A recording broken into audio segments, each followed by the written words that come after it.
కుకట్పల్లిలో Madhavaram సువీలమ్మ memorial బాలుర ప్రాథమిక పాఠశాలను ఎమ్మెల్సీ నవీన్ కుమార్తో కలిసి ఎమ్మెల్యే మాధవరం కృష్ణారావు ప్రారంభించారు. ఎమ్మెల్సీ నవీన్ కుమార్ ఆధ్వర్యంలో తమ సొంత నిధులతో పలు స్కూళ్లను అభివృద్ధి చేశామని ఆయన అన్నారు. కార్పొరేటర్లు సైతం ప్రభుత్వ పాఠశాలల్లో మెరుగైన వసతులు కల్పించేందుకు కృషి చేస్తున్నారని అన్నారు. ప్రోటోకాల్ విషయంలో అధికారులు అలసత్వం వహిస్తున్నారని వారిపై ఆగ్రహం వ్యక్తం చేశారు. పార్టీలకు అతీతంగా అభివృద్ధే లక్ష్యంగా ముందుకు వెళ్తున్నామని కృష్ణారావు తెలిపారు.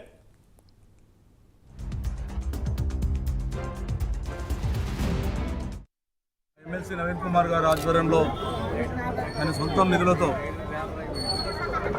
రాజీవ్ గాంధీ ఉన్నటువంటి స్కూల్కి 1,50,00,000 లక్షలు పెట్టి అక్కడ చేయడం జరిగింది. అది కూడా బ్రహ్మాండంగా స్కూల్ కట్టించాడు మాధవరం రామచంద్రరావు గారి పేరు మీద.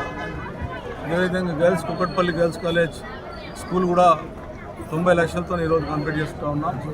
అంటే స్కూల్స్ ఎక్కడైతే ఇబ్బందికరంగా ఉన్నాయో అక్కడ ఉన్నటువంటి సమస్యలు చూసి విద్యార్థులకు కానీ టీచర్స్ కానీ ఇబ్బంది జరగకుండా ఒక ప్రణాళిక సిద్ధం చేసాం. మన యార్పీ నుంచి ఇట్లా ఒకటి గౌతమ్ వల్ల ఈరోజు కూడా కంపెనీకి వచ్చింది. కూడా రాజీవ్ గాంధీ కట్టాల్సిన అవసరం ఉంది.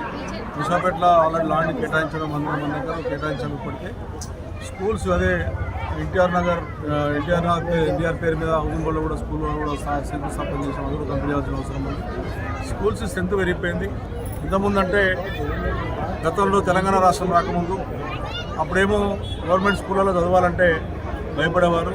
తెలంగాణ గవర్నమెంట్ వచ్చిన తర్వాత కేసీఆర్ గారి నాయకత్వంలో స్కూళ్ళు ఎక్కడెక్కడ స్కూల్ స్ట్రెంత్ పెంచడం, స్కూల్ బిల్డింగ్లు కట్టియడం, ఆ రకంగా విద్యార్థులు కూడా మంచి జరిగింది. కాబట్టి మొత్తం గవర్నమెంట్ స్కూల్ మీద ఈరోజు నిరుపేదలందరూ ఆధారపడుతూ ఉన్నారు. కాబట్టి ఈ స్కూల్స్ విస్తరణ చేసినట్టుంటే విద్యార్థులకు ఫీజులు ఎక్కువైపోయినా ఇప్పటికీ బయట చదువుదామంటే విద్యార్థులు చదువుకోవాలన్నటువంటి ఆలోచన ఉన్నప్పటికీ పైసలు లేక ఇబ్బంది పడుతున్నారు. కాబట్టి గవర్నమెంట్